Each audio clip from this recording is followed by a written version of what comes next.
Assalamualaikum. Halo teman-teman yang udah masuk live. Assalamualaikum. Oke, kali ini kita mau live tentang ta'aruf mulai dari mana bareng sama General Manager kita, Mbak Kisah. Oke, mau ini dulu ya, sapa-sapa dulu teman-teman yang udah join. Dari mana aja nih, boleh komen-komen ya. Nah, ini Kak Kisah udah masuk juga. Ada Kak Helda, Kak Bugas, ada Kak Eka Dewi. Assalamualaikum teman-teman. Wah, Masya Allah. Walaupun besok hari Senin ternyata masih banyak yang ini ya, standby nontonin live Toi. Oke, sebentar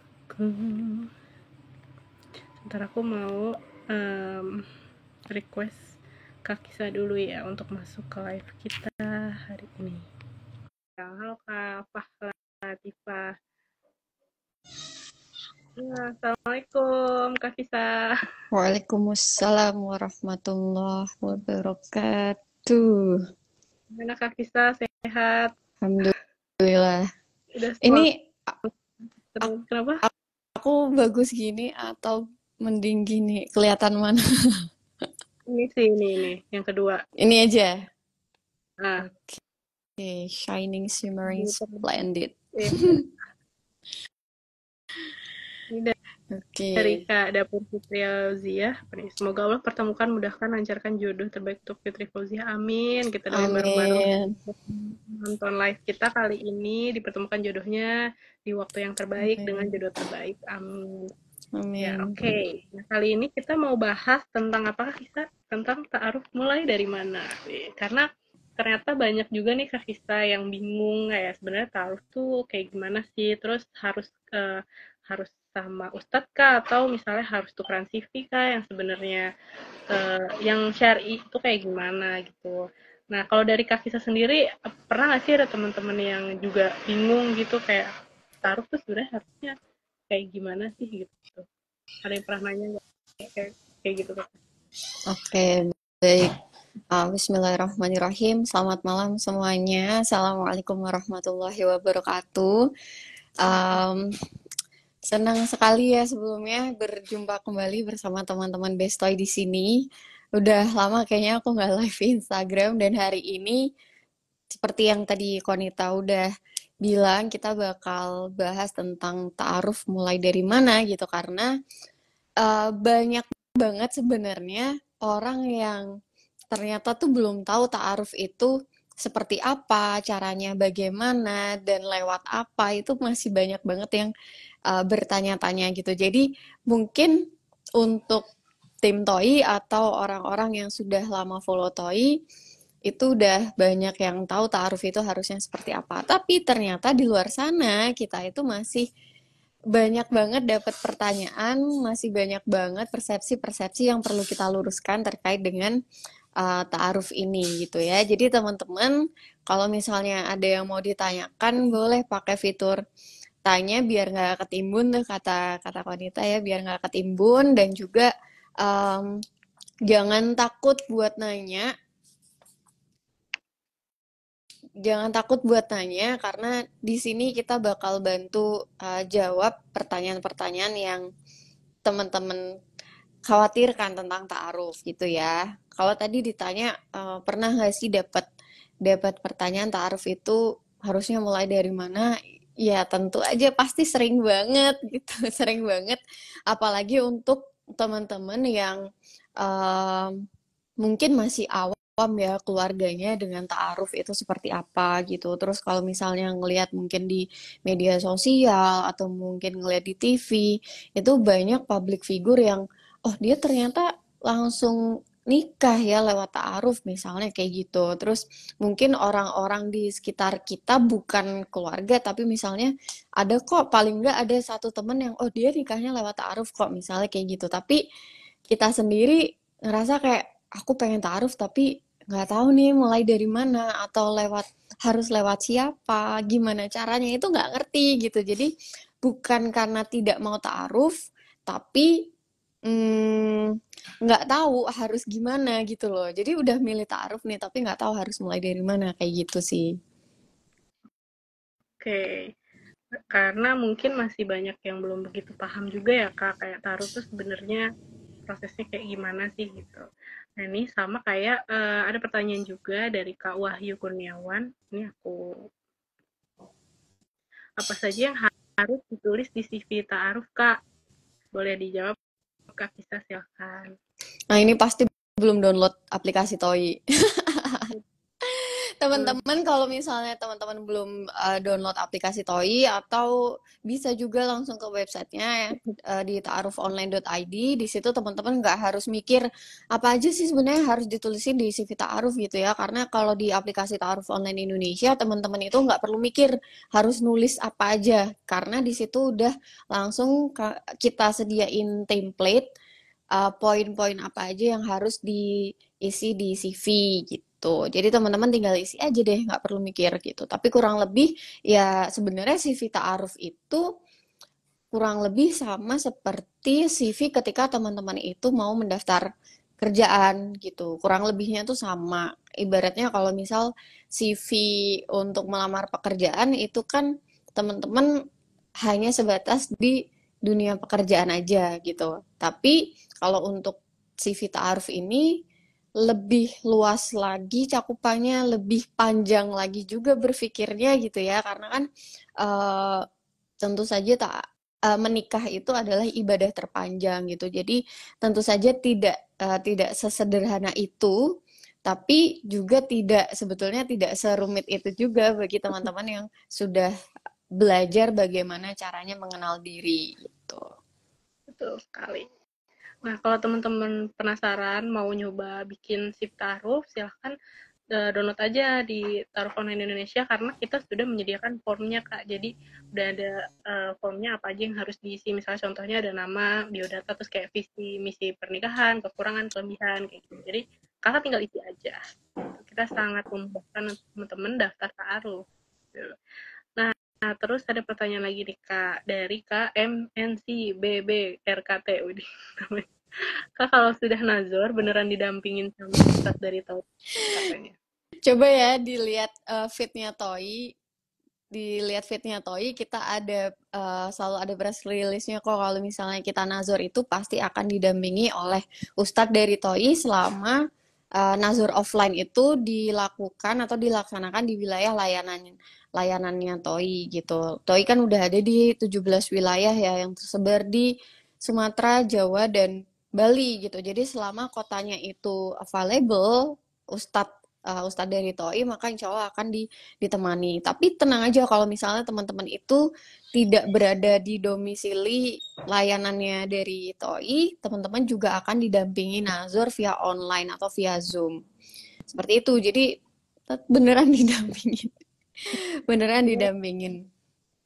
Beneran, alhamdulillah. Nah ini juga salah satu perbedaan taruh online Indonesia dibandingkan yang lain ya Kak, karena seperti yang kita tahu banyak banget aplikasi dating atau aplikasi untuk pencarian jodoh yang bahkan juga bilang sesuai syariat, tapi ternyata prosesnya itu nggak didampingin gitu. Bahkan dari awal tanya jawab atau match itu nggak didampingin sama admin Nazor. Nah, sedangkan dari Taruh Online Indonesia, kita tuh menyediakan fasilitas yang insya Allah kita juga mengusahakan banget, doain semoga kita istiqomah untuk bisa Amin. sesuai dengan syariat. Itu salah satunya kita berikhtiar dengan mendampingi semua prosesnya ini sampai Nazor gitu. Jadi dari awal match itu udah ditemenin ya Kak sama Mhm. admin Nazor. Kita Nazor ini ditemenin juga sama Ustadz gitu, Masya Allah. Jadi Insya Allah kita akan ikhtiarkan untuk sesuai syariat dengan pendampingan seperti itu. Nah ini ada pertanyaan lagi. Uh, nah ya, Bismillah mau tanya Kak. Saya pernah gagal, hampir mau lamaran, tapi aneh, keluarga setuju awalnya, Ikhwan juga maju terus.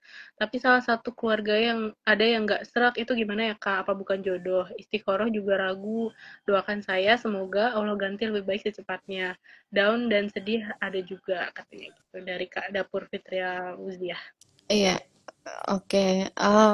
Ini ya makanya kalau tadi ditanya ta'aruf itu mulai dari mana, maka jawabannya adalah ta'aruf itu dimulai dari niat dulu.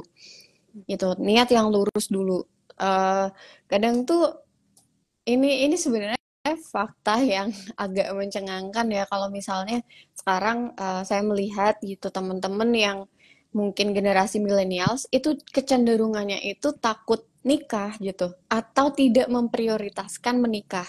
Jadi menikah itu bukan prioritas bagi generasi millennials yang mungkin ada di sekitar saya ya. Ini nggak bisa menggeneralisir, cuman faktanya adalah angka pernikahan selama 10 tahun terakhir itu menurun dan di tahun 2023 itu adalah angka pernikahan yang paling rendah selama 10 tahun terakhir kayak gitu. Nah, itu yang untuk generasi millennials. Tapi kalau misalnya Gen Z itu cenderung masih kayak ya antara iya dan tidak masih baru mau masuk ke eh, dunia pernikahan, baru mau mikir masalah ke dunia pernikahan gitu. Jadi kayak masih kadang tuh ada yang udah deh aku capek capek kuliah gitu mau nikah aja atau misalnya eh, biar ada yang nemenin misalnya kayak gitu. Jadi niat yang utama itu perlu kita fokuskan dulu untuk ibadah. Nah, kalau misalnya nggak ngerti, maksudnya niat ibadah itu seperti apa ya? Makanya cari tahu kan nggak cukup nih kalau misalnya dijelasin di sini aja. Makanya kalau misalnya ta'aruf itu mulai dari niat dulu yang pertama. Jadi niatnya itu harus lurus karena ingin beribadah, ingin mendapatkan pahala dan ingin menjauhkan diri dari maksiat. Itu yang pertama. Kemudian yang kedua yang perlu ditanamkan ketika kita itu bertaaruf adalah mindset bahwa di dalam taaruf itu tidak ada kata gagal karena kalau di dalam taaruf itu kalau belum sampai ke pelaminan maka kita akan mendapatkan pelajaran gitu. Ini pilihannya cuma dua kalau nggak dapat pelaminan ya pasti akan dapat pelajaran gitu. Nah kalau ditanya apakah kalau misal kondisi saya pernah gagal hampir mau lamaran tapi aneh keluarga setuju awal Ikhwan juga maju terus gitu kan. Ya kalau sekarang itu nggak nikah ya berarti bukan jodohnya sesimpel itu gitu. Jodoh itu adalah ketika Ikhwan sudah menjabat tangan wali kita, kemudian kita menikah. Nah itu kita sudah menjadi sah suami istri itu sudah menjadi jodoh dunia.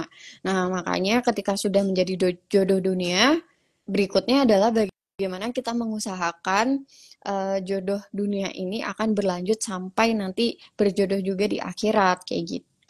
Jadi gitu ya, nggak ada kata gagal di dalam ta'aruf, yang ada itu kita mendapatkan pelajaran. Kalau misal ditanya jodoh atau enggak, ya jodoh dibilangin jodoh itu ketika sudah nikah itu udah jodoh gitu. Kalau misal kayak gini ya namanya kita berjodoh hanya untuk saling mendapatkan pelajaran, bukan untuk berjodoh sampai di pelaminan gitu. Makasih Mbak Kista jawabannya, Masya Allah. Aku mau nambahin sedikit boleh ya? Mungkin mungkin ini untuk Kak Dapur Fitri Auzia. Mungkin itu adalah salah satu cara Allah buat memberikan yang terbaik buat Kak Fauzia. Mungkin ada jodoh yang lebih baik gitu daripada itu dan caranya adalah mungkin dari orang lain yang nggak setuju gitu. Cara Allah tuh macam-macam gitu dan kita mungkin harus lebih positive thinking aja. Insya Allah nanti setelah nikah baru Fauzia Insya Allah bakalan lebih paham lagi, lebih bisa melihat kayak apa ya namanya hikmahnya oh mungkin aku dulu gagal sama dia ternyata dia tuh kayak gini kayak gitu dan lain sebagainya gitu. Nah ini ada pertanyaan yang menarik banget Kak. Pertanyaan yang mungkin sedikit berkaitan juga sama yang tadi dari Kak Maya Delvia. Mbak, ada nggak yang ta'aruf tapi akhirnya juga cerai? Ya, silakan Ada, dijawab. ada. Ini gini ya, yang namanya apapun metodenya, apakah itu pacaran, apakah itu ta'aruf, potensi untuk berkonflik itu bukan potensi untuk berkonflik, keniscayaan terjadi konflik itu pasti ada karena yang namanya menikah itu tidak lepas dari permasalahan gitu. Jadi kalau misal dibayangkan ibadah dalam menikah itu hanya pegangan tangan, kemudian nanti berguguran dosanya, ketika kita bersenda gurau dengan suami atau istri kita itu mendapat pahala. Tapi jangan sampai mengesampingkan bahwa ada pahala-pahala lain yang barangkali kita itu kadang nggak mau, bukan nggak mau ya, kita tidak menyadari bahwa itu adalah bentuk dari peluang pahala, misalnya pahala bersabar, ya kan? Karena kita nggak bisa 100% kita akan klop dengan pasangan kita. Bisa itu terjadi gitu kan, nggak bisa kayak gitu kan konsepnya gitu. Jadi pahala bersabar pun itu juga ada gitu. Nah kalau ditanya ada nggak ta'aruf, ada nggak yang ta'aruf tapi akhirnya juga cerai, ya ada. Kalau misal ini konteksnya bertanya di TOI, ya ada, tapi itu sangat sedikit, sangat sedikit, hanya satu atau dua pasangan aja sih dari 300, insya Allah 300 pasangan yang menikah sampai tahun ini ya, sampai akhir tahun ini gitu. Jadi uh, ada atau enggak ya pasti ada, cuman kan kita perlu tahu bahwa perceraian itu juga tidak selalu hal yang hal yang buruk gitu, karena kan kita nggak tahu, kita tidak bisa menggeneralisir apakah perceraian itu sesuatu yang buruk atau tidak. Kita nggak tahu setelahnya itu seperti apa, karena uh, ada kisah juga yang akhirnya uh, ketika beliau bercerai, aku lupa waktu itu tuh sahabat Rasulullah kalau nggak salah. Setelah beliau itu bercerai dengan suaminya, justru si perempuan ini tuh justru menikah dengan Rasulullah gitu loh. Jadi bukan berarti janda itu sesuatu yang negatif gitu. Bukan berarti perceraian itu selalu berkonotasi negatif gitu. Karena kan kita tidak tahu ya perceraiannya itu karena apa, kayak gitu sih. Jadi potensi bercerai ya semuanya juga juga ada gitu. Tapi alhamdulillah sampai hari ini Allah menjaga pasangan-pasangan yang menikah dari ta'aruf online di Indonesia itu gitu. Dan ini ya, kalau misalnya di TOI itu teman-teman juga bisa berkonsultasi dengan tim TOI. Jadi nggak cuman ketika mau nazor aja atau misal lagi tanya jawab gitu, tapi teman-teman bisa sekalian nanya ketika proses tanya jawab itu berlangsung. Kayak gitu. Jadi jangan khawatir jangan takut untuk bertanya ketika teman-teman itu tidak tahu gitu. Betul. Gitu ya. Dan sebenarnya ya dengan ta'aruf itu sendiri, dengan metode ta'aruf itu sendiri, sebetulnya secara ranah ikhtiar manusia itu sudah sangat meminimalisir terjadinya konflik atau perceraian gitu. Kenapa? Karena di proses ta'aruf itu kan kita bertanya sesuatu yang relevan terkait dengan kehidupan pernikahan kita nantinya gitu. Jadi kita sudah mencoba untuk mapping apa-apa saja yang kita butuhkan untuk pernikahan, plus minusnya itu seperti apa, konsekuensinya ketika aku menikah dengan Ikhwan A misalnya. Ikhwan A yang dengan karakter orang yang gercep, karakter orang yang visioner, itu kira-kira konsekuensinya seperti apa ya untuk aku gitu. Itu kan sudah ada pertimbangannya sendiri gitu. Kemudian kalau misal dia punya uh, kekurangan, apakah aku bisa menghandle kekurangannya atau tidak gitu. Semua itu bisa diantisipasi ya sebenarnya gitu. Kita bisa antisipasi ketika melalui proses ta'aruf, dan juga proses ta'aruf itu kan harus melibatkan pihak ketiga ya. Pihak ketiga ini adalah orang yang dekat atau kenal dengan kita gitu. Yang tujuannya untuk apa? Tujuannya adalah untuk memvalidasi informasi terkait diri kita gitu. Itu adalah contoh bentuk ikhtiar. Jadi penjelasan diri kita itu akan divalidasi oleh orang lain. Jadi misalnya gini, kalau aku bilang, oh enggak, aku seorang kisah, aku orangnya rajin kok gitu. Aku orangnya rajin kok. Setiap hari aku bangun jam 2 misalnya kayak gitu. Terus habis itu aku mandi, aku nyapu, aku ngepel dan lain-lain. Kalau ternyata orang yang satu rumah sama aku bilang, ah enggak kok, dia bangunnya tuh siang banget, subuh sering ketinggalan kayak gitu. Kira-kira orang yang denger itu bakal lebih percaya aku atau orang yang ngomongin tentang aku, orang terdekatku? Pasti kan orang terdekatku kan gitu, orang terdekatku. Terus kalau misal ada yang nanya gini, Kak, kalau misalnya ternyata nih orang terdekatnya itu udah disetting buat bohong gimana? Kadang ada ketakutan gitu. Ini pikiran-pikiran yang biasanya muncul dari orang-orang yang kita masih belum sepenuhnya berpasrah sama Allah. Jadi selain tadi ada niat, kemudian mindset dan metode yang benar yaitu ta'aruf, kita juga perlu melibatkan Allah itu sejak awal gitu. Karena kita juga harus percaya bahwa Allah itu akan memberikan petunjuk kepada jodoh terbaik kita gitu. Kalau misalnya tadi contohnya nih, contohnya tadi udah mau lamaran tapi ternyata keluarga ada yang nggak setuju sampai akhirnya batal, ya itu sebenarnya kan tanda-tanda dari Allah gitu bahwa dia bukan yang terbaik. Karena bisa jadi di mata kita dia itu yang terbaik, tapi ternyata buat Allah itu bukan dia orangnya gitu. Cuman kita belum tahu aja gitu. Gitu sih. Jadi ada nggak ada sangat sedikit sedikit sekali sedikit sekali. Cuman kalau misalnya teman-teman hanya fokus di situ aja, kalau teman-teman hanya fokus di cerai-cerainya aja, coba deh kita um,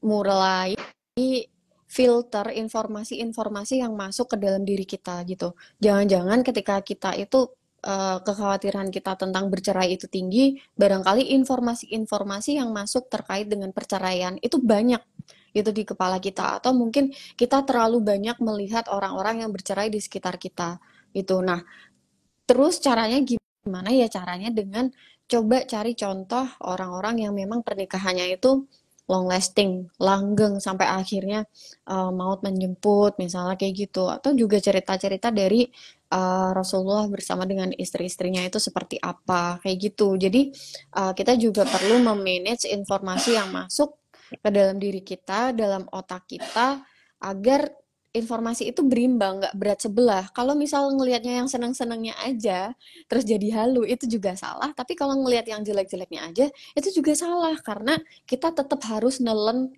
ibaratnya apa ya, koin itu punya dua sisi, pernikahan itu juga punya dua sisi, dan itu harus kita telan semuanya gitu. Enak gak enaknya itu harus diterima semua, kayak gitu. Sekali, Masya Allah, penjelasannya panjang banget ya, Kak.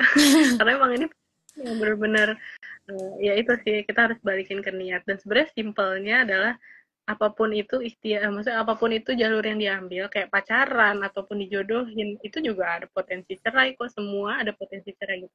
Tapi ta'aruf ini adalah jalan yang insya Allah teman-teman pilih untuk menjadi ikhtiar terbaik teman-teman. Jadi teman-teman dalam berikhtiar karena sesuai dengan syariat gitu. Jadi mungkin lebih ke mindsetnya aja. Nah, ini ada pertanyaan yang berkaitan juga Kak. Bentar. Mhm. Ini tiba-tiba pertanyaan jadi banyak banget nih. Padahal tadi aku udah nemu mana yang mau aku bacain. Mana? Oh ini. Dari Kak Ana Rizky. Bismillah mau tanya Kak, gimana caranya kita mengetahui karakter calon ketika ta'aruf? Nah itu tadi berkaitan juga sih ya, maksudnya Tadi udah. soal bagaimana. Oh ini tadi udah termasuk juga ya dengan Mhm, mhm. kita mengingat Allah juga gitu ya salah satunya. Sebenarnya sih itu bakalan kelihatan juga sih teman-teman ketika ta'aruf, ketika nazar terutama pas ngomong itu kita bisa nilai tuh apa calon pasangan tuh kayak gimana dari cara ngomongnya, itu yang tadi udah dijelasin juga sama Kak kita. Mhm. Oke, ada lagi. eh ini ada dari Kak Nadroh Dayo. Bolehkah saya sejenak berhenti ikhtiar secara langsung? Udah di titik pasrah yang hanya berharap kepada Allah aja katanya. Loh, bagus. Memang harus berharap hanya kepada Allah saja. Gini ya, saya sejenak berhenti ikhtiar secara langsung. Kita nggak pernah tahu loh, kita itu akan berjodoh dengan pasangan di dunia dulu atau berjodoh dengan maut dulu gitu. Jadi jangan hanya berfokus pada cari jodoh, cari jodoh, cari jodoh. Enggak, yang lebih penting sebenarnya daripada cari jodoh itu adalah memantaskan diri untuk menjadi hamba yang terbaik di mata Allah. Udah itu doang fokusnya gitu. Kalau yang kita bicarakan di sini adalah ta'aruf, Toi berbicara soal ta'aruf, ya tentu saja karena kami adalah fasilitator untuk ta'aruf gitu. Tapi kami selalu menekankan ke teman-teman untuk, oh ya, oke bagus, teman-teman sudah memilih ta'aruf, maka sambil pelan-pelan juga ketika kita sudah memilih jalan yang baik dan benar, kita juga perbaiki mindset gitu. Karena ketika kita sudah memilih apa yang Allah syariatkan, ketika Islam itu sudah berada di dalam hati kita, sudah menjadi landasan berpikir kita, sudah menjadi kiblat untuk kita, the way of life kita ya, itu hidup kita itu tidak akan merasa kecewa, kalaupun kecewa itu juga hanya sebentar, kalaupun sedih juga kita tidak akan berlama-lama kayak gitu, karena kita akan terus mengembalikan semuanya itu kepada Allah gitu. Jadi berhenti ikhtiar boleh nggak apa-apa banget, nggak apa-apa banget, tapi jangan pernah berhenti untuk jadi hamba yang lebih baik di mata Allah gitu. Dan tetap minta sama Allah, karena memang apa? Karena memang bukan kita yang menemukan jodoh, Allah yang akan mempertemukan kita dengan jodoh kita. Dan kita berdoa juga semoga Allah mempertemukan kita dengan jodoh di tempat yang baik, dengan orang yang baik gitu, dengan orang yang mempunyai satu frekuensi dengan kita dalam ketaatan. Kayak gitu sih. Jadi capek itu wajar, ada fase-fasenya, pasti akan menemui fase-fase yang udah gelisah, capek, udah nggak tahu lagi mau ngomong apa, udah kayak pengen nonaktifin akun Toy aja deh gitu. Nggak apa-apa banget teman-teman. Gitu ya, yang penting jangan berhenti untuk jadi hamba yang lebih baik di mata Allah. Masya Allah. Betul, betul, betul. Oke, next question dari KMNC BBRKT lagi. Di aplikasi TOI, kebanyakan alpha women, Kak, katanya. Lulusan S1 sampai S2. Suka minder, kadang mau mengajukan ta'aruf. Masya Allah. Ini padahal udah dikasih spek keren-keren, jadi minder malah ya. Gimana tuh Kak Kisa? Em, gini ya, em, gini, eh, aku sebagai perempuan, BTW tadi ada yang manggil aku ustazah, aku bukan ustazah ya. aku aku hanya general manager yang membersamai teman-teman di sini untuk berikhtiar bertemu jodohnya. Di aplikasi kebanyakan alpha woman lulusan S1 S2 suka minder mau mengajukan ta'aruf. Perempuan itu nggak sama seperti laki-laki, tidak hanya mempertimbangkan satu sisi aja. Coba deh, misal kita kan pasti punya beberapa indikator dong gitu. Kita pasti punya beberapa indikator. Nah, pendidikan itu hanya salah satu dari sekian banyak, bukan sekian banyak ya, beberapa indikator yang akan kita cek gitu di dalam calon pasangan gitu. Nah, ketika kita merasa bahwa kita tidak match secara pendidikan, maka kita perlu memiliki keunggulan yang lain dong gitu. Kita perlu memiliki keunggulan yang lain. Mungkin lulusan kita bukan lulusan S1 atau kita bukan lulusan S2, tapi nyatanya bisa berhasil juga gitu. Gitu. Misalnya nih, Bu Susi Pujiastuti, beliau itu kan juga mungkin kalau orang nggak ngira beliau itu lulusan apa gitu, tapi ternyata prestasinya tinggi juga gitu. Terus siapa lagi coba? Atta Halilintar. Nah, aku jadi mikir Atta Halilintar. Maksudnya banyak Atta Halilintar kemarin baru lulus paket C atau gimana ya, tapi beliau sudah bisa mempekerjakan orang banyak, membuka lapangan pekerjaan yang banyak, kemudian juga sedekahnya juga Masya Allah gitu, mendirikan pondok pesantren kayak gitu. Jadi jangan menutup diri dengan mencukupkan diri hanya karena satu indikator aja gitu. Kita masih banyak banget punya indikator-indikator lain yang bisa kita tonjolkan gitu. Jadi jangan fokus sama kekuranganmu, tapi fokuslah sama kelebihanmu dan maksimalkan di kelebihanmu itu gitu. Pasti punya, pasti punya. Kalau kalau kita fokusnya ke kekurangan kita, maka orang lain akan melihat apa yang kita fokuskan. Paham nggak? Kalau misalnya aku, aduh kayaknya pendidikan aku tuh nggak tinggi deh, pendidikan aku tuh kurang, aku kayaknya kurang pinter deh, aku kurang kayak gini.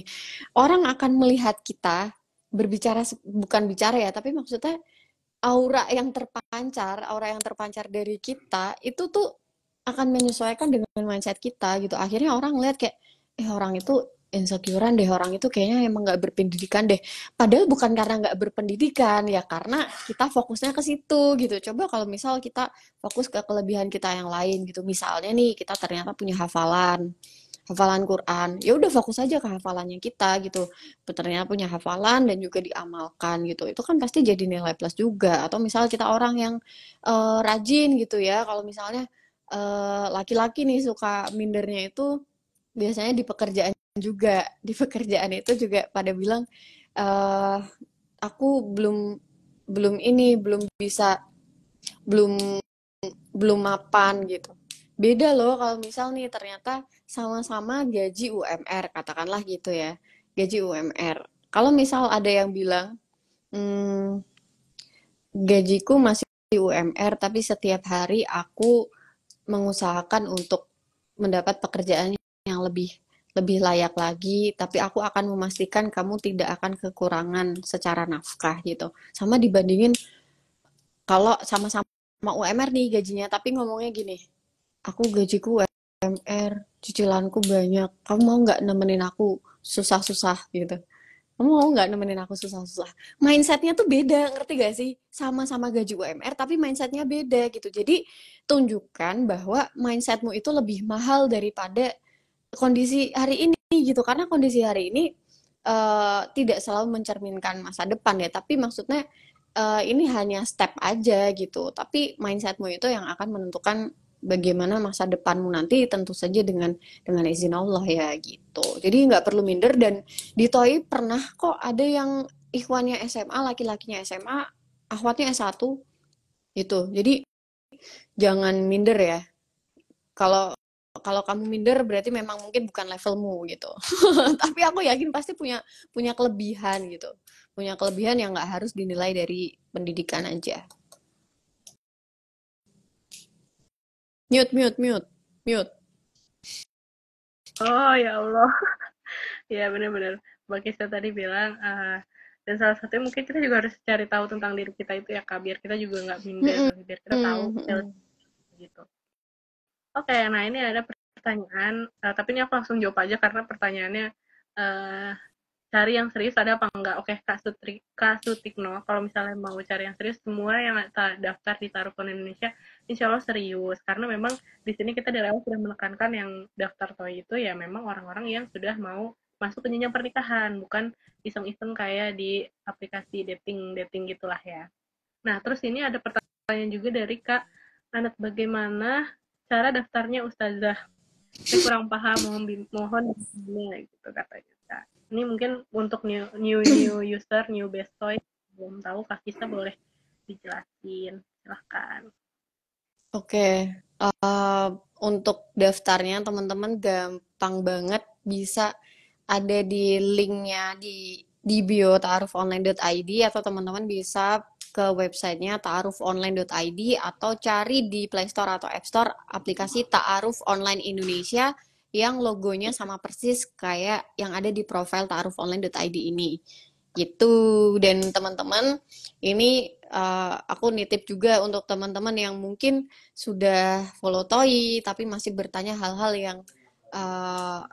yang mungkin itu sebetulnya sangat mudah untuk didapatkan di informasi di situ. Coba biasakan untuk uh, membaca dulu sebelum bertanya.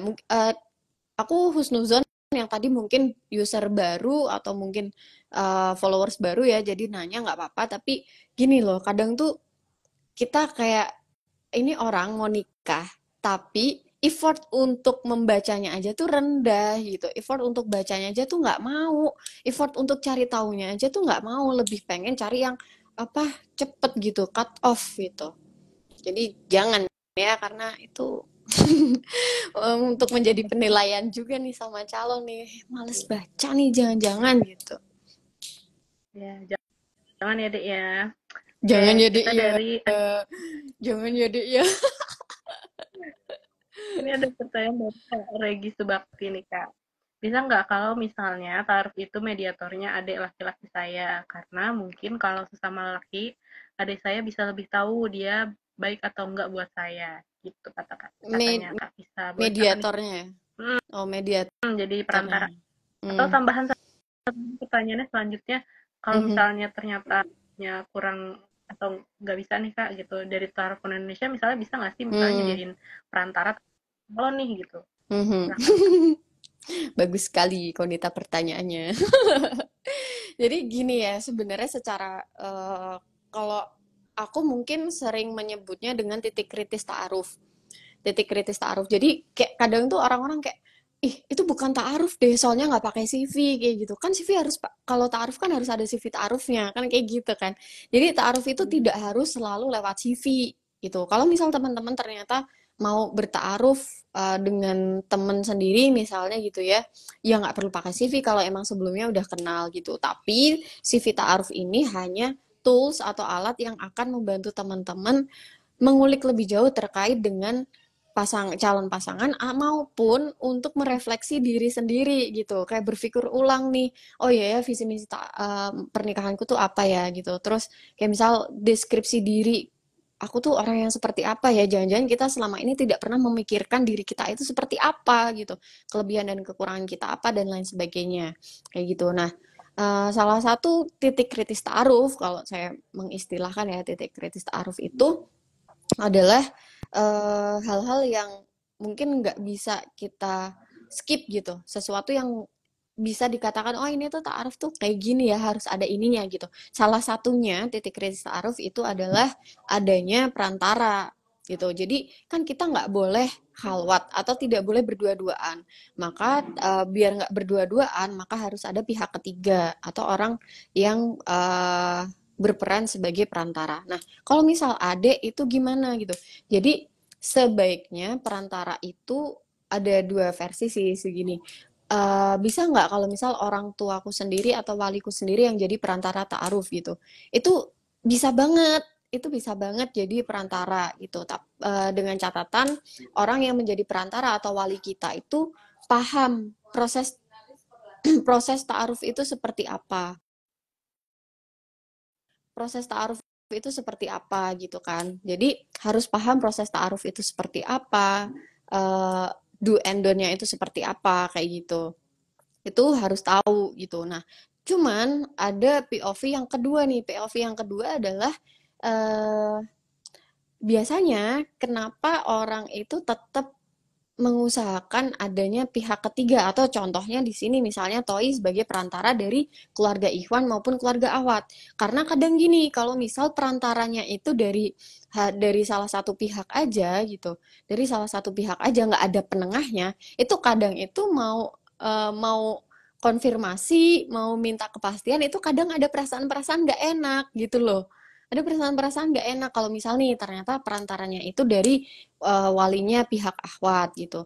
Kemudian wali pihak akhwat ini pengen memastikan nih keberlanjutannya seperti apa setelah ini. Misal nih udah nazor, terus mau nanya ini jadinya lanjut apa enggak gitu. Kadang ada perasaan-perasaan nggak enak gitu kayak nanti aku jangan deh misal nih nanti sebagai akhwat nggak usah ditanya mungkin dia masih butuh waktu gitu si Ikhwan masih butuh waktu gitu kan jadi nggak enak jangan deh nanti dikira aku yang ngebet banget nikah gitu. Padahal itu hal yang wajar di dalam ta'aruf itu ketika kita meminta kepastian. Nah, cuman ketika tadi ya kalau perantaranya itu dari pihak keluarga biasanya ada perasaan-perasaan seperti itu gitu. Tapi balik lagi itu sangat dibolehkan asalkan orang yang menjadi perantara ini paham bagaimana proses ta'aruf yang baik dan benar.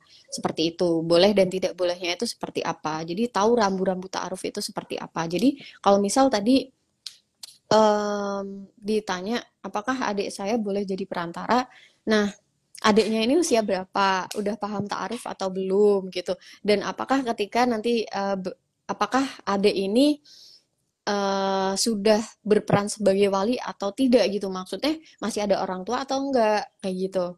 Masih ada orang tua atau enggak? Apakah sudah misalnya nanti ijab kabul itu adik yang akan mengijabkan misalnya. Kayak gitu sih. Jadi dilihat dulu perannya itu seperti apa. Kalau misal tadi dibilang apa namanya? Ya biar lebih santai aja misalnya ya, misalnya oh biar lebih Ya. santai aja nih gitu. Biar lebih sans aja deh gitu. Yang penting kan nggak khalwat. Yaudah deh kita pergi bertiga. Aku calon sama adek gitu kan.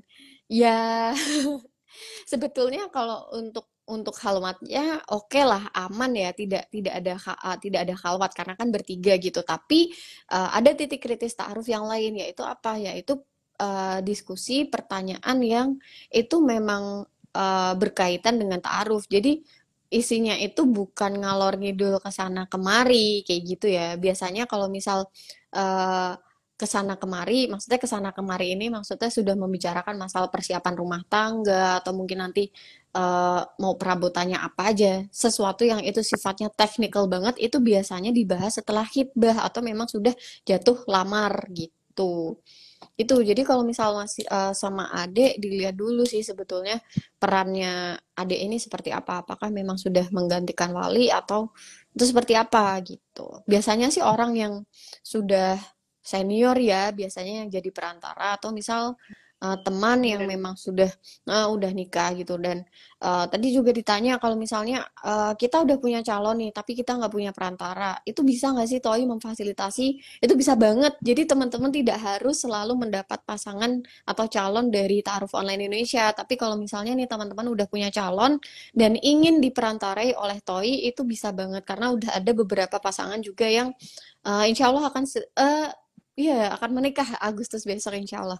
Jadi udah ada pasangan yang insya Allah akan menikah, dan itu calonnya bukan dari Toi, tapi ta'arufnya diperantarai oleh Toi gitu. Ada juga nih yang dapat dari platform ta'aruf lain, karena di platform ta'aruf lain itu tidak menyediakan admin atau perantara atau ustadz untuk berkomunikasi.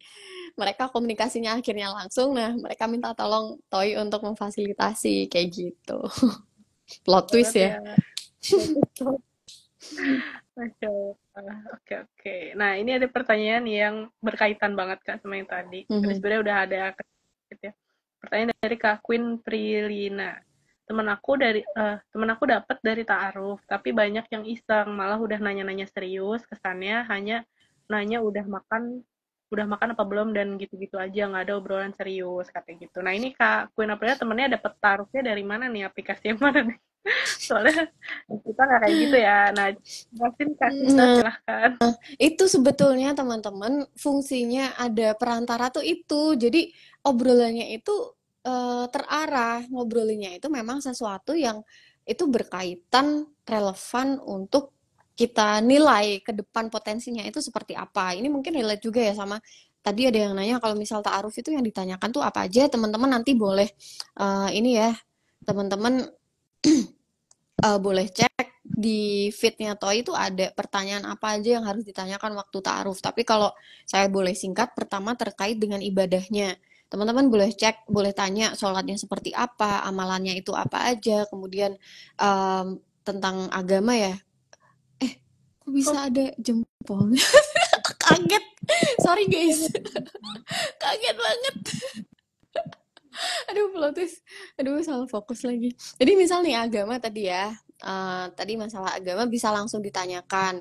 Kemudian nanti juga bisa di cross check sama orang yang tinggal sama dia seperti apa sholatnya misalnya kayak gitu. Kemudian juga ahlaknya seperti apa. Kadang kan ibadahnya bagus tapi mungkin ahlaknya kadang ibadah sholatnya hanya ritualistik gitu. Tapi ternyata ahlaknya mungkin kurang gitu ya. Itu ditanyakan juga gimana dia bersikap kepada orang tuanya, kepada orang yang lebih tua, kepada anak kecil, kepada hewan itu seperti apa. Itu boleh banget ditanyakan. Ini tentang agama. Terus tentang pekerjaan itu juga ditanya orientasi karirnya seperti apa gitu. Biasanya sih perempuan atau laki pasti akan nanyain ini sih gitu, orientasi karir perempuan boleh kerja atau enggak gitu kan, boleh kerja itu batasannya seperti apa gitu. Kemudian biasanya kalau itu perempuan nanya ke, biasanya laki-laki butuh tahu perempuan kayak gitu juga atau enggak. Kalau perempuan cenderung banyak nanya ke laki-laki tuh paham nggak soal riba gitu. Itu perempuan banyak banget. Ini aku spill juga ya teman-teman. Kalau di Ta'aruf Online Indonesia, kalau teman-teman itu bekerja di lembaga ribawi, kecenderungan akan diterima itu kecil. Karena kebanyakan hampir semua orang yang berikhtiar ta'aruf di TOI itu tidak mau menerima calon yang bersinggungan dengan ribawi gitu. Jadi untuk yang bekerja di bank, coba dipikir-pikir dulu apakah pekerjaannya itu halal atau tidak gitu. Karena biasanya udah sampai nazar pun akan di cut off sih. Itu banyak banget yang kayak gitu. Bukan berarti ini ya alhamdulillah sudah memilih jalur ta'aruf gitu, tapi kan kita pengen nih hidup kita itu diberkahi oleh Allah secara keseluruhan gitu kan. Jadi sudah bagus memilih pasangan lewat ta'aruf, maka kita juga maksimalkan untuk kehidupan sehari-harinya mendapat pekerjaan juga dari hal yang halal halal gitu. oke. Ayah saya sedang Nah, ini sakit keras, Kak. Ntar aku baca ini ya. Ayah saya sedang sakit keras dan adik laki-laki saya qadarullah sudah menikah dan punya anak. Oh ya, insya Allah berarti nggak apa-apa sih kalau memang sudah ini ya sudah bisa mewakili ayah gitu. Apalagi udah betul. berkeluarga. Mm-mm. Itu tadi aku mau bacain itu juga sih. Oh, oh Oke. ya. Nah, terus tadi ada pertanyaan juga. Ntar aku scroll dulu karena ketimbun. Teman-teman bisa tanya di fitur tanya ya biar nggak Oh, ketimbun. gitu Ntar ya ini, caranya. Dia dia muncul sendiri kalau aku kasih jempol. Set set oh set gitu. set. Tuh, muncul kan. Benar. Ini dari Canggih Kak Adi. amat Instagram. Katanya Kayak mana nih? menikah itu ibadah dan ibadahnya itu Mm-mm, butuh ilmu. mm-mm. Belajar dulu ya, Ikhwan. Kata gitu. Ya, betul sekali, Kak. Terus ini ada juga yang nanya tadi dari Kanisa 77, bagaimana cara ta'aruf biar nggak melibatkan rasa, Kak? Cinta sebelum halal itu ujian banget rasanya. Betul banget. Oke, Kak, kita tipsnya silahkan. Iya sih, emang terutama untuk perempuan perasaan itu emang jadi ujian banget ya gitu. Tapi ketika teman-teman itu memilih ta'aruf, maka effort teman-teman untuk effort teman-teman untuk mengelola perasaan itu sudah terbantu mungkin sekitar 50% gitu terbantu. Karena apa? Karena kalau misal nih kita kita menggunakan metode selain ta'aruf gitu ya, let's say pacaran, HTS-an dan lain-lain. Itu kan pasti kita udah melibatkan perasaan terlebih dahulu gitu. Kita pasti kemungkinan besar sudah perasaan itu terlibat di awal gitu. Perasaan itu dibutuhkan di dalam pernikahan, tapi tidak menjadikan yang utama untuk memutuskan kita menikahi seseorang. Paham nggak? Perasaan itu pasti dibutuhkan karena kan Rasulullah pun juga menganjurkan untuk kita melihat calon pasangan dulu kan, nazar dulu kan gitu, ngecek apakah kita ada ketertarikan sama calon pasangan atau enggak. Itu sangat sah dan memang dianjurkan oleh Rasulullah kan kayak gitu. Nah, tapi bukan berarti menjadikan perasaan itu adalah satu-satunya dan alasan utama untuk kita menikahi seseorang. Karena sering nggak sih kita tuh dengar kamu kenapa nikah sama dia? Karena aku cinta sama dia gitu. Hello, pernikahan itu bukan hanya didasarkan oleh cinta manusia, tapi yang utama adalah cinta kepada Allah dulu. Makanya pilih jalan ta'aruf gitu. Nah, ta'aruf gimana pakai perasaan apa enggaknya? Kalau teman-teman itu nggak kontakkan langsung sama calon, itu akan meminimalisir perasaan yang hadir. Pertama, nggak kontakkan langsung itu udah meminimalisir. Kedua, kalau misalnya ada perantara, misal nih teman-teman ada di dalam grup ta'aruf gitu ya, ada ustadz atau ustazah yang mendampingi. Teman-teman nggak akan kok ngomong ngalor ngidul gitu. Pasti akan disemprit sama ustadz sama ustazahnya kalau udah ngomongnya itu kejauhan ngalor ngidul sesuatu yang mungkin gak relevan sama proses ta'aruf gitu. Kak, tapi ta'aruf itu berarti sesaklek itu ya, seserem itu ya, seserius itu ya. Enggak juga sebenarnya. Nggak juga itu nggak juga tapi memang obrolannya itu ibaratnya ada relnya gitu loh, ada relnya arahnya itu kemana tujuannya jelas gitu, tapi pasti ada guyonnya itu tetap ada, bercandanya itu tetap ada, tapi obrolannya itu terarah gitu loh maksudnya gitu. Jadi kalau udah mulai melebar nih, ini ada yang ngasih tahu yuk balik lagi ke relnya gitu, yuk fokus lagi nih tadi ngomongin apa ya kok nyampe ke situ ngobrolannya misalnya kayak gitu. Itu sih. Jadi Oke. ya, lihat wajah saja saya sudah baper. Laki-laki ya, visual. Visual, perempuan juga visual kok, nggak munafik. Perempuan juga visual kok, guys. Gitu. Jadi boleh. Jadi sebenarnya kalau ta'aruf tuh kayak gitu. Dan yang kedua adalah kembalikan ke Allah. Apa-apa tuh kembalikan ke Allah. Kalau misal takut baper, doa sama Allah, ya Allah tolong jaga hati hamba. Pasrahkan sama Allah. Kalau misal dia bukan jodoh hamba, maka tolong ya Allah jangan jatuhkan hati hamba pada orang yang belum halal untuk hamba. Doa aja terus gitu. Pokoknya kuncinya tuh Allah lagi, Allah dulu, Allah terus, terus, terus, terus, terus mintanya sama Allah gitu. Jadi biar Allah yang bantu menjaga hati kita seperti itu. Oke, oke. Oh ya tadi untuk Kak Regi, semoga kita doain bareng-bareng semoga ayahnya cepat sembuh ya Kak. Amin, amin. Wah. Oke, ini mungkin ini pertanyaan terakhir ya Kak karena udah mau sejam ternyata cepet banget. Ini ada dari Kak Demo pertanyaan penutup. Kak ini teknisnya gimana ya? Apakah kita sebagai akhwat memilih CV Ikhwan atau Ikhwan yang memilih CV kita? Ini kayaknya bukan penutup deh. Coba ya nanti kalau ada pertanyaan-pertanyaan lagi nih aku jawab cepet aja nih. Teknisnya gimana? Ahwat bisa pilih Ikhwan, Ikhwan bisa pilih Ahwat. Jadi perempuan bisa mengajukan ta'aruf terlebih dahulu ke Ikhwan, Ikhwan juga bisa mengajukan ta'aruf terlebih dahulu ke akhwat, dan masing-masing pun juga punya kesempatan yang sama, hak yang sama untuk membatalkan. Jadi siapapun yang ngerasa tidak cocok, maka ya berhak untuk membatalkan ta'aruf gitu. Dan jangan terus ngerasa kayak ih nanti takut nih, misal perempuan ya biasanya, oh, takut ih mau ngajuin ta'aruf duluan gitu. Enggak, di ta'aruf online Indonesia itu akhwatnya juga gercep-gercep. Beberapa pasangan menikah atau mungkin sebagian besar dari pasangan yang menikah dari TOI itu justru perempuan yang mengajukan terlebih dahulu ke laki-laki, seperti itu. Oke, benar. Nah, ini mau masih satu pertanyaan lagi nggak nih, Kak? Iya, yang seru dong, yang seru. Oke. Nih, Kak, jadi ada pertanyaan gini.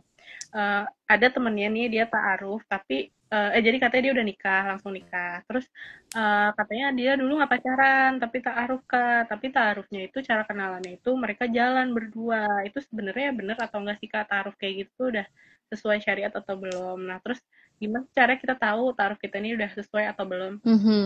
Boleh, Kak? Oke, ini mungkin sebenarnya inti dari live malam hari ini adalah kita mengenali ta'aruf yang eh, baik dan benar itu seperti apa ya. Karena gini, baik belum tentu benar, tapi kalau benar insya Allah pasti baik gitu. Karena kalau misal nih kita merasa, oh aku sudah memilih jalan ta'aruf gitu, aku langsung nikah kok gitu, aku nggak pacaran misalnya gitu ya, tapi ternyata dia jalan gitu, ternyata jalan berdua, terus bilangnya aku ta'aruf kok gitu. Nah, menurut dia itu sudah baik gitu, tapi apakah dia sudah mencari yang benar atau belum gitu. Jadi baik harus bersanding dengan benar. Karena kalau baik aja itu nggak cukup. Standarnya apa? Maka kita harus mencari benar gitu. Nah, kalau misalnya di ta'aruf itu ada beberapa titik kritisnya. Mungkin kalau di sini aku catat ada 5. Yang pertama itu memang niat untuk menikah. Itu ya, niat pertama untuk menikah. Jadi bukan untuk cari temen doang. Itu karena ada nih di acara-acara yang aku suka keluar jempolnya. Ada acara-acara yang akhirnya kayak tujuannya apa nih ikut acara ini? Oh, cari yang serius. Ya iseng-iseng aja kali aja jodoh gitu. Oh, no, no, no gitu. Jadi coba lurusin niat emang untuk cari pasangan untuk menikah pertama. Kedua, sebaiknya proses ta'aruf itu dilakukan dalam kondisi siap menikah. Jadi ta'aruf itu kan tidak berlama-lama tapi juga tidak tergesa-gesa, menyegerakan tapi juga tidak tergesa-gesa gitu. Jadi timelinenya atau timingnya itu selalu pas gitu, nggak keburu-buru banget, rushing banget, jadi kayak wah nabrak-nabrak gitu, tapi juga nggak yang berlama-lama banget, ya udah deh nanti 2 tahun lagi nikahnya gitu. Ya ngapain taaruf sekarang gitu. Jadi usahakan sudah dalam kondisi menikah atau menikah itu sudah menjadi list atau target prioritas di dalam hidup kita saat ini gitu. Gitu ya. Kemudian yang ketiga adalah pembicaraan yang terarah, sesuatu yang penting untuk diketahui di pernikahan nantinya. Tadi udah aku bahas juga. Terus no halwat, tidak boleh berduaan. Kemudian yang kelima adalah sebaiknya memang terdapat perantara yang memahami proses ta'aruf seperti yang tadi udah aku jelaskan gitu. Jadi, apakah jalan berdua itu benar? Bisa jadi baik, tapi jelas salah karena kan tidak boleh ada khalwat, apalagi jalan berdua. Gimana ceritanya gitu. Begitu. Oke, ini ada terakhir banget nih. Insya Allah katanya dari Kak Anissa Sayoana. Insya Allah dalam waktu dekat akan nazar dengan calon Masya dari TOI. Allah. Masya Allah. Ya, semoga dilancarkan.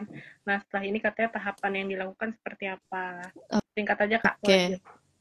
Ya, fokus aja dulu sama nazornya. Fokus dulu aja, persiapkan apa yang mau dicek dari calon. Sebenarnya kadang kita nyiapin list nih, apa aja nih yang mau aku tanyain waktu nazur, apa aja nih yang harus aku cek gitu. Kadang di lapangan tidak semulus itu, bukan semulus itu terus ini ya bermasalah gitu, enggak, tapi justru kadang oh ya Allah ternyata setelah ketemu itu hati itu ditenangkan. Tadinya ada pertanyaan yang misal sampai puluhan, ternyata aku cukup bertanya 5 pertanyaan aja itu sudah sangat mewakili gitu, ternyata sudah sangat cukup kayak gitu. Nah nanti kalau misal setelah nazar itu tahapannya apa, nanti mitra biasanya atau ustadz itu akan memberikan tenggat waktu, biasanya tuh dalam waktu 3 yang disepakati. Jadi nanti minta kesepakatan sama ikhwan setelah nazar ini akan uh, memberikan kepastian itu berapa hari, misalnya 3 hari setelah nazar gitu ya. Jadi nanti 3 hari setelah nazar, baik ikhwan ataupun akhwat itu bisa konfirmasi di aplikasi untuk lanjut atau tidak. Atau misalnya ternyata pilihannya gini sih sebenarnya, batal, pertama batal, kedua lanjut atau mau langsung ke khidbah, atau ketiga masih butuh nazar lanjutan gitu. Jadi nazar itu nggak cuma sekali gitu. Cuman yang diperantarai sama TOI itu memang harus bukan harus, sorry, yang diperantarai TOI itu hanya nazar pertama aja gitu. Tadi ada satu pertanyaan yang aku pengen jawab sebenarnya, Kon, boleh aku nambah satu. Tadi ada yang nanya apakah di TOI bisa memfasilitasi yang sekufu atau semanhaj, saya manhajnya salaf gitu ya. Di TOI ini semua orang boleh menggunakan aplikasi TOI gitu, dari latar belakang komunitas, organisasi apapun itu, NU, Muhammadiyah, Salaf atau apapun itu, semua bisa pakai. Bahkan orang yang kayak aku nggak kajian deh, aku pokoknya aku belum pernah kajian, tapi boleh nggak sih aku ta'aruf di TOI, aku nggak pakai kerudung nih, boleh nggak sih aku ta'aruf di TOI? Boleh banget. Nah, nanti yang menentukan adalah kembali lagi ke masing-masing kebutuhan kalian. Apakah kalian itu bisa menerima orang yang belum ngaji gitu, atau bisa nggak menerima orang yang beda guru ngaji atau ustadz rujukannya itu berbeda. Jadi dikembalikan ke masing-masing kayak gitu. Kami hanya fasilitator dan teman-teman silahkan manfaatkan dengan sebaik mungkin, karena di TOI juga ada fitur filter ya, teman-teman bisa memfilter. Misal nih pengen cari calon yang komunitasnya sama-sama Muhammadiyah misalnya, atau misal sama-sama NU, atau misal sama-sama aktif di Yuk Ngaji kayak gitu, itu teman-teman bisa filter dari situ. Dan memang ya kecenderungan untuk kecocokannya itu cenderung lebih besar ketika kita memiliki latar belakang organisasi atau komunitas yang sama gitu. Jadi kembali ke masing-masing. Oke, Masya Allah. Makasih teman-teman. Juga Mbak Kisa udah kita live, teman-teman juga udah membersamai live kita di ini. Ternyata udah Mau kasih 1 jempol jam. lagi. Nggak Kasih muncul jempol. jempolnya. Ya, kok Mana nggak aku muncul jempolnya. Yuk ngaji kawan. Wejin. ada promonya di oh ya, untuk live tadi ini singkatnya adalah kita harus meluruskan niat ya teman-teman. Tadi yang paling Betul. penting banget, banyak belajar mana yang benar, mana yang salah, yang sesuai syariat atau enggak itu yang kayak gimana. Seperti yang tadi dijawab, ya baik belum tentu benar, tapi benar Mhm. udah insya Allah. Oke, makasih teman-teman udah membersamai live kita kali ini. Makasih juga Kak Kisa atas penjelasannya, Masya Allah banget. Semoga teman-teman yang kali ini dimudahkan jodohnya, dilancarkan, Amin. diberikan yang terbaik di waktu yang terbaik. Amin. Selamat berikhtiar, semangat, semoga diberikan yang terbaik ya. Assalamualaikum warahmatullahi wabarakatuh. Waalaikumsalam warahmatullahi. Jazakumullah khair, teman-teman. Pamit ya.